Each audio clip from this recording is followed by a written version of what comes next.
आज सातारा जिल्हा परिषदेच्या विषय समित्यांच्या सभापतींच्या निवडणुकीचा कार्यक्रम निर्धारित होता। या संदर्भात जी आमची निवडणूक पूर्व युती आहे, राष्ट्रवादी काँग्रेस पक्ष, शिवसेना, शेतकरी संघटना आणि अपक्ष काँग्रेस पुरस्कृत व राष्ट्रवादी पुरस्कृत, या सर्व सन्मान्य सदस्यांची आम्ही कालही मतं जाणून घेतली आणि सकाळी मी आल्यानंतर मान्य आबानी आणि मी, आम्ही दोघं, शशिकांत शिंदे साहेबांनी, आम्ही सगळ्यांनीच आमच्या सर्व सन्मान्य सदस्यांचं मत या निवडणुकी संदर्भातलं जाणून घेतलं। कारण 20 तारखेला जिल्हा परिषद अध्यक्ष उपाध्यक्षाची निवडी झाल्यानंतर सगळे सन्मान्य सदस्य हे आपापल्या मतदारसंघात होते। आम्हाला एकत्रपणे कुणाशीच बोलता आलं नव्हतं आणि म्हणून सदस्यांनी तीव्र भावना 20 तारखेला घडलेल्या प्रकाराबद्दलच्या आमच्या सदस्यांच्या आमच्या युतीच्या बैठकीमध्ये या ठिकाणी व्यक्त केल्या आणि सर्व सदस्यांचं मत आलं की अशी बळाचा वापर करून, सत्तेचा गैरवापर करून, हुकुमशाही पद्धतीनं जी 20 तारखेची अध्यक्ष उपाध्यक्षाची निवडणूक झाली आणि ती महाराष्ट्रभर नाही देशभर गाजली, देशपातळीवरच्या सुद्धा माध्यमांनी याची दखल घेतली आणि तीव्र भावना त्या दिवशी प्रशासन जे वागलं त्या संदर्भातल्या पूर्ण राज्यामध्ये उमटल्या आणि अशा वातावरणात आम्हाला त्या राष्ट्रवादी काँग्रेसच्या भाजपच्या बरोबर आम्हाला निवडणूक लढवायची नाही। आमचा या संदर्भातला तीव्र निषेध आहे आणि आम्ही कोणत्याही परिस्थितीत या निवडणुकीत सहभाग घेऊ इच्छित नाही। आणि मग शेवटी आबांनी, मी, संजूबाबांनी, नितीन काकांनी, शशिकांत शिंदे साहेबांनी, आम्ही सगळ्यांनी सदस्यांच्या भावनांचा सारासार विचार करून त्यांच्या विचारांशी आम्ही सहमती दर्शवली आणि सन्मान्य सदस्यांनी सांगितल्याप्रमाणे या निवडणुकीवर राष्ट्रवादी काँग्रेस, शिवसेना, शेतकरी संघटना आणि अपक्ष या सगळ्यांनी मिळून या निवडणुकीवरती आज बहिष्कार टाकलेला आहे। या पार्श्वभूमीवर आपण पाहिलं असेल की काळ्या फिती लावून जिल्हा परिषदेत आमचे सर्व सदस्य गेले। सभागृहामध्ये त्यांनी तीव्र शब्दात 20 तारखेच्या घटनेचा आणि एकूणच सगळ्या बाबींचा या ठिकाणी जाहीर निषेध केला। एवढंच नाही तर यशवंतराव चव्हाण साहेब, लोकनेते बाळासाहेब देसाई साहेब, किसरनी राभा, या सर्व दिग्गज, मान्य लक्ष्मण तात्या, श्रीमंत रामराजे, ह्या सगळ्या दिग्गजांच्या विचारांचा असणारा हा जिल्हा, यशवंत विचारांचा असणारा हा जिल्हा, या जिल्ह्यात पहिल्यांदा जिल्हा परिषद किंबहुना लोकल बोर्ड आणि त्यानंतर जिल्हा परिषद स्थापन झाल्यापासून जिल्हा परिषदेचे सदस्य काळ्या फिती लावून पायऱ्यांवर बसलेत, हा प्रसंग सातारा जिल्ह्याने पहिल्यांदा पाहिला। त्यामुळं या संदर्भातल्या भावना या आमच्या युतीच्या, आमची जी युती आहे पीपल अलायन्स, त्यांच्या तीव्र आहेत आणि म्हणून आज आम्ही आमच्या सदस्यांनी या निवडणुकीवरती बहिष्कार टाकला।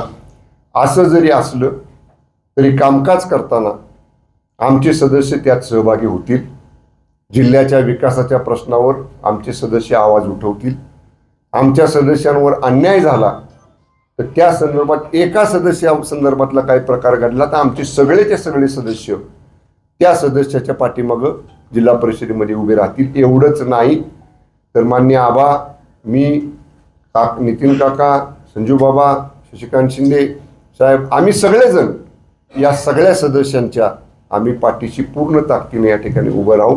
आम्ही या व्यासपीठावर बसलेले सगळेजण हा जो प्रकार 20 तारखेचा घडला त्याच्यात वेगवेगळ्या वेळी आम्ही आमच्या भावना व्यक्त केलेल्या आहेत। आजही आमच्या त्या भावना तीव्र आहेत। त्यामुळं आमच्या सदस्यांचा जो निर्णय होता त्या निर्णयाशी आम्ही जिल्ह्यातले नेते म्हणून आमच्या युतीचे आम्ही संमती त्याला दर्शवलेली आहे।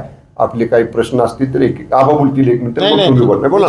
पाटलांच्या बाजूनी वरिष्ठ जे सदस्य आहेत त्यांचे ते उभे राहिले नाही. नाही नाही नाही चित्र सरकलं उभं राहिलं. नाही नाही नाही नाही बघा, उत्तर त्या- दिलं ना तुम्हाला. त्या दिवशी म्हणजे नेमकं परिषद सभागृहामधलं दैनंदिन कामकाज विशेष बैठकीतलं सोडून सुरू झाल्यानंतर भुजबळ साहेबांच्या विभागाचे प्रश्न, मुश्रीफ साहेबांच्या विभागाचे प्रश्न, हे अरे शांत बाबा. यांचे प्रश्न हे परिषदेमध्ये होते. त्यामुळं हे दोन सिनियर मंत्री त्याच परिषदेत होते आणि खालच्या सभागृहामध्ये तोपर्यंत चर्चा संपत आली होती. त्यामुळं आमदार जे मंत्री होते ते मंत्री उभे राहिलेले. तुम्ही आतलं सीसीटीव्ही फुटेज बघा. जिल्हा परिषदेसारखं विधानसभेतलं सीसीटीव्ही फुटेज वायर तुटत नाही, कुरतडलं जात नाही, रोजच्या रोज किंवा तपासलं गायब जातं. पण केलं जातं. किंवा गायब पण केलं जात नाही. त्यामुळं मी सांगतो, मी पालकमंत्री म्हणून जबाबदारीने सांगतो, पक्षाचं म्हणाल तर शिवसेना पक्षाचा उपनेता म्हणून सांगतो, दोन्ही बाजूचे सदस्य दोन्ही सभागृहामध्ये या मुद्द्यावर प्रखरपणानं आपले मुद्दे मांडलेले आहेत. सदस्य आहेत त्यांची फोडाफोडी काय त्यांची थांबलेली दिसत नाही. भाजपकडून अजून विराज शिंदे यांच्या पत्नीचे ऋतुजा शिंदे त्यांना फोडण्यात आलं, त्यांना आता सभापतीपद देण्यात आलं. ही राष्ट्रवादीची गळती ही भाजपनं सुरू केलेली दिसतीये. याकडे तुम्ही कसं बघताय? नाही, कसं आहे, आपण बघितलं की ज्याचा उल्लेख पालकमंत्र्यांनी केला, आज आम्ही बहिष्कार का टाकला?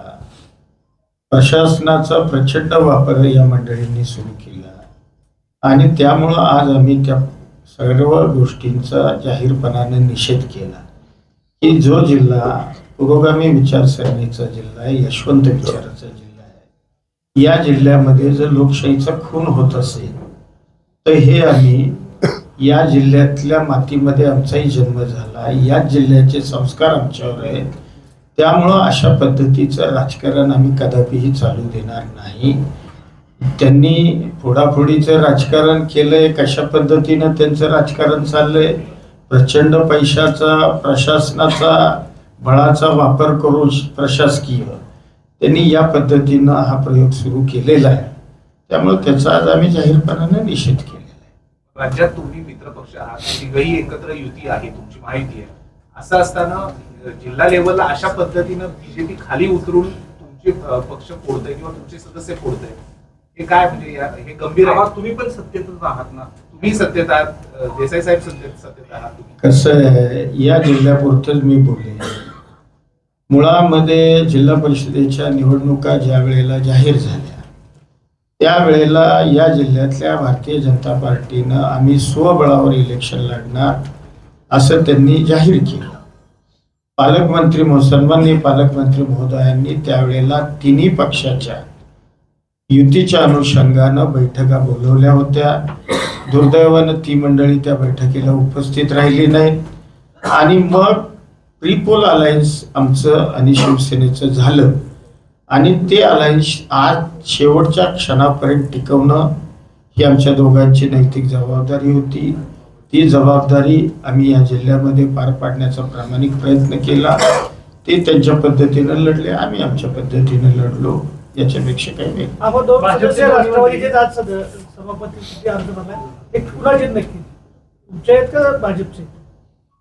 आता जर त्यांच्या बाजूने अर्ज भरला असेल तर त्यांच्याच सदस्यांना कारवाई काय होणार? कारवाई आम्ही सगळी करणार आहे. म्हणजे जे शिस्तभंग, पक्ष शिस्तभंग केलाय त्याची कारवाई आम्ही करणार आहे.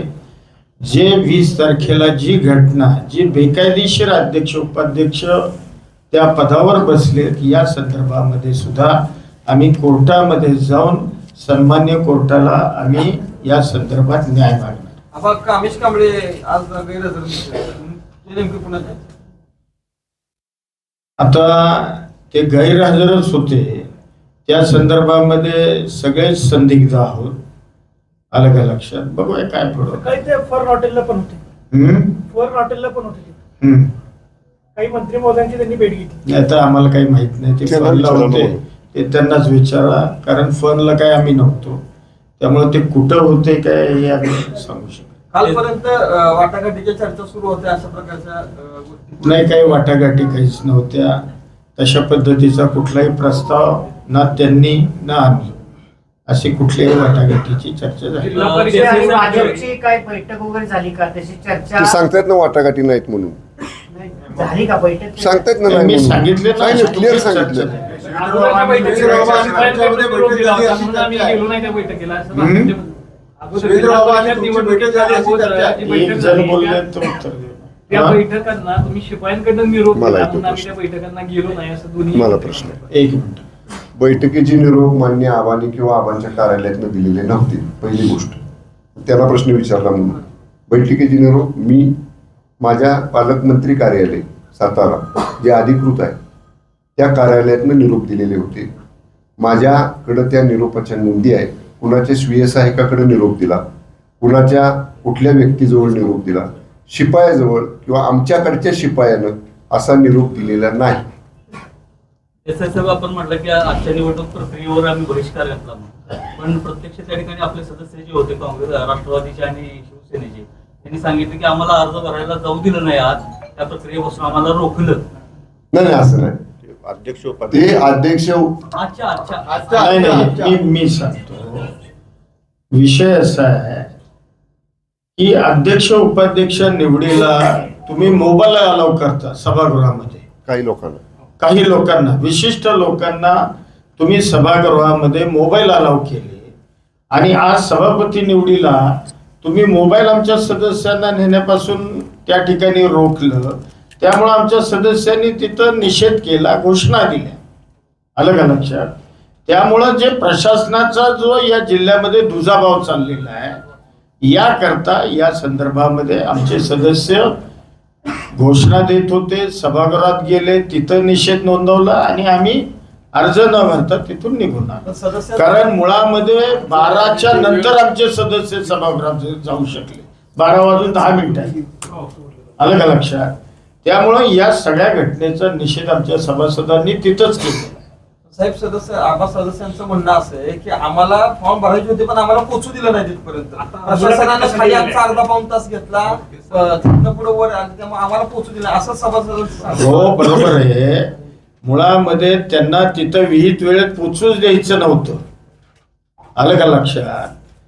12:10 जर आमचे सभासद सभागृहात जात असतील आणि 12 वाजता जर अर्ज भरण्याची शेवटची मुदत असेल तर त्याचं उत्तर तुम्ही द्या. नाही बरं का. आपल्या प्रश्नाचं उत्तर आहे आम्ही बहिष्कार टाकायचा निर्णय इथं घेतला. सगळे सदस्य होते. त्यांनी तुम्हाला हे सांगितलं आमच्या सदस्यांनी की आम्हाला जायला तिने आतमध्ये डिले केला, उशीर केला, जाणीवपूर्वक 3 ठिकाणी तपासलं. आमच्या सन्मान्य सदस्यांचं तुम्हाला सांगण्यापाठीमागचा उद्देश तोच होता की आम्हाला त्यांना कुठेतरी वाटत होतं की हे लोक अर्ज भरतील आणि म्हणून त्यांना डिले करायसाठी त्यांना 4 वेळा त्यांच्या तपासण्या केल्या. म्हणजे आपल्याला सदस्यांनी सांगितलं त्याचा जर विचार केला तर परत एकदा 20 तारखेची पुनरावृत्ती म्हणजे प्रशासनाला हाताला धरून एका विशिष्ट युतीतल्या पीपल अलायन्स मधल्या सदस्यांचा एकदा सोडून 4 वेळा तपासण्या करायच्या, त्यांना डिले करायचा आत जायला, हे आमच्या सदस्यांनी आपल्याला सांगण्याचा प्रयत्न केलाय. कारवाई किती लोकांवर होणार आहे? या संदर्भामध्ये आमच्या पीपल अलायन्सच्या बैठकीमध्ये चर्चा झालेली आहे. ज्यांना आम्ही व्हीप बजावलेला होता दोन्ही बाजूनी, ज्यांनी व्हीपचं उल्लंघन केलेलं आहे त्यांच्यावरती शिस्तभंगाच्या कारवाईची प्रक्रिया लवकरात लवकर आम्ही चालू करतोय. सदस्य आहेत? तुम्ही माहिती घ्या ना, ज्यांना व्हीप मिळाला. आमचे सदस्य किती आहेत तुम्हाला माहिती आहेत? दाखल केल्यानंतर कळेलच ना तुम्हाला. दाखल केले ओके. दाखल करायला इतका उशीर का केला? आणि 20 तारखेलाच त्या गोष्टी क्लिअर झाल्यात. या संदर्भामध्ये शिवसेनेचं पिटिशन दाखल झालेलं आहे डिस्क्वालिफिकेशनचं आणि त्याच्यामध्ये काही डॉक्युमेंट्स राष्ट्रवादी काँग्रेस पक्षाला उपलब्ध करायची होती. ती उपलब्ध झाली की कदाचित आबा त्या संदर्भात आपल्याला सांगतील. त्यांच्याकडनं पण कदाचित तशीच कारवाई पुढे होईल. मागे 20 मार्चला ज्यावेळी